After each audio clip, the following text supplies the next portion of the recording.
Taste the Daily. Erode மாவட்டம் அந்தியூர் அருகே கரும்புகளை ஏற்றி வந்த லாரி கவிழ்ந்து விபத்திற்குள்ளானதில் ஓட்டுநர் காயமடைந்தார். கர்நாடகாவிலிருந்து சர்க்கரை ஆலைக்கு கரும்புகளை ஏற்றி வந்த லாரி எதிர்பாராத விதமாக அந்தியூர் அருகே பர்கூர் மலைப்பாதையில் உள்ள முதலாவது கொண்டை ஊசி வளைவு அருகே ஓட்டுநரின் கட்டுப்பாட்டை இழந்து சாலையோரத்தில் கவிழ்ந்தது. இதில் லாரி ஓட்டுநர் லேசான காயங்களோடு மீட்கப்பட்டு தனியார் ஆம்புலன்ஸ் மூலம் அந்தியூர் அரசு மருத்துவமனையில் அனுமதிக்கப்பட்டு சிகிச்சை பெற்று வருகிறார். ராமநாதபுரம் மாவட்டம் பரமக்குடி ஊராட்சி ஒன்றிய குழு கூட்டத்தில் திமுக ஒன்றிய செயலாளரின் கணவர் அத்துமீறி செயல்பட்டதால் பரபரப்பு ஏற்பட்டது. பரமக்குடி ஊராட்சி ஒன்றிய குழு கூட்டத்தில் அதிமுக கவுன்சிலர் சுப்பிரமணியன், ஊராட்சி ஒன்றிய குழு தலைவர் அதிமுகவை சேர்ந்தவர் என்பதால் அரசியல் காழ்ப்புணர்ச்சியோடு எந்த ஒரு நிதியையும் ஒதுக்காமல் திமுக அரசு ஒருதலைபட்சமாக செயல்படுவதாக குற்றம் சாட்டினார். அப்போது அத்துமீறி நுழைந்த திமுக ஒன்றிய கவுன்சிலர் கலைச்செல்வியின் கணவர் கிருஷ்ணமூர்த்தி திமுக அரசு மீது குற்றம் சொல்லக்கூடாது என கூறியபடி அராஜகம் செய்தார்.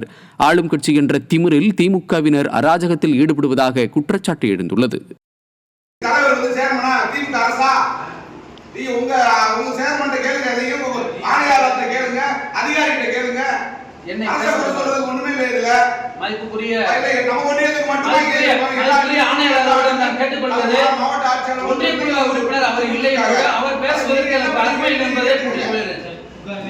அவரின் சார்பாக அவரிடம் கேளுங்கள், பொது நிதி வந்து விட்டதா என்று கேளுங்கள். நான் அவர் சொல்வதை கேட்டுக்கொள்கிறேன். நான் கடந்த இந்த ஒரு வருடமாக தான் கூறுகிறேன், அவருக்கு பேசுவதற்கும் உரிமை கிடையாது என்பதை நான் கூறிக்கொள்ள கடமைப்படுகிறேன்.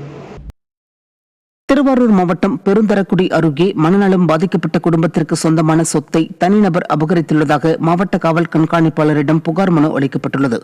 கீழப்புலியூர் கிராமத்தை சேர்ந்த கௌசல்யா மற்றும் அவரது மகன் பிரபு ஆகிய இருவரும் மனநலம் பாதிக்கப்பட்டுள்ள நிலையில் இவர்களுக்கு சொந்தமான 30 லட்சம் ரூபாய் சொத்தை அதே பகுதியை சேர்ந்த பழனியப்பன் என்பவர் ஏமாற்றி 5 லட்சம் ரூபாய்க்கு தனது பெயருக்கு பத்திரப்பதிவு செய்துள்ளார்.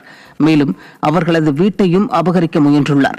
இதை அறிந்த அதே பகுதியை சேர்ந்த லட்சுமணன் என்பவர் பாதிக்கப்பட்ட கௌசல்யா மற்றும் அவரது மகன் பிரபுவுடன் திருவாரூர் மாவட்ட காவல்துறை கண்காணிப்பாளரிடம் பழனியப்பன் மீது நடவடிக்கை எடுக்க கோரி புகார் மனு அளித்தார். இவங்க 2 பேருக்கும் கொஞ்சம் மனநிலை சரியில்லாதவங்க. இவங்க சொத்து ஒரு 30 லட்சம் ரூபா சொத்து இருக்குது, தாலி மனை. அதை ஒருத்தர் இவங்களை வறுமையை பயன்படுத்திக்கிட்டு நான் ரிஜிஸ்டர் பண்ணுவாங்க காசு தரணும்னு சொல்லிட்டு பழனி, அவங்க அப்பா பேர் தட்சிணாமூர்த்தி, பெருந்தரக்குடி அவருக்கும் ஊர் தான், இவங்களை ஏமாற்றி ரிஜிஸ்டர் பண்ணிட்டாங்க. எந்த காசுமே கொடுக்கல. இடையில இவங்களுக்கு சாப்பாட்டுக்காக 1000 500 கொடுத்து ஏமாற்றிட்டார். இப்போ போய் கேட்டால் எல்லா பணத்தையும் கொடுத்துட்டேங்கிறாரு. அது சொத்தின் மதிப்பு 30 லட்சம் ரூபா வரும். நீலகிரி மாவட்டம் குன்னூர் அருகே பேரூராட்சி மாதாந்திர கூட்டத்தில் திமுக நிர்வாகிகள் இரு தரப்பினராக பிரிந்து தகாத வார்த்தைகளால் பேசி வாக்குவாதத்தில் ஈடுபட்டனர். உளிக்கல் பேரூராட்சியில் நடைபெற்ற கூட்டத்தில் திமுகவை சேர்ந்த தலைவர் ராதா, செயல் அலுவலர் செந்தில்குமார் தரப்பிற்கும் திமுகவை சேர்ந்த துணைத் தலைவர் ரமேஷ் தரப்பிற்கும் கமிஷன் பங்கு பிரிப்பதில் தகராறு ஏற்பட்டது. இந்த தகராறில் இரு தரப்பினரும் ஒருவரை ஒருவர் தகாத வார்த்தைகளால் பேசி வாக்குவாதத்தில் ஈடுபட்டனர். திறனற்ற திமுக அரசின் நிர்வாகிகள் கமிஷன் பிரிப்பது தொடர்பான தகராறில் ஈடுபட்டது பொதுமக்களிடையே அதிருப்தியை ஏற்படுத்தியுள்ளது.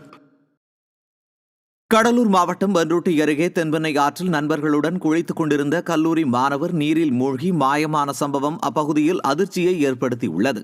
அக்கடவள்ளி கிராமத்தைச் சேர்ந்த கல்லூரி மாணவர் சங்கர் என்பவர் அதே பகுதியைச் சேர்ந்த தனது 4 நண்பர்களுடன் கள்ளிப்பட்டு பகுதியில் உள்ள தென்பெண்ணை ஆற்று தடுப்பணை அருகே குளிக்க சென்றுள்ளார். அப்போது ஆற்றில் குளித்துக் கொண்டிருந்த 5 பேரும் நீரில் மூழ்கிய நிலையில் அக்கம்பக்கத்தினர் 4 பேரை மீட்ட நிலையில் சங்கர் மாயமானார். இதையடுத்து சம்பவ இடத்திற்கு வந்த தீயணைப்பு வீரர்கள் மற்றும் மீட்புக் குழுவினர் சங்கரை தேடும் பணியில் ஈடுபட்டுள்ளனர்.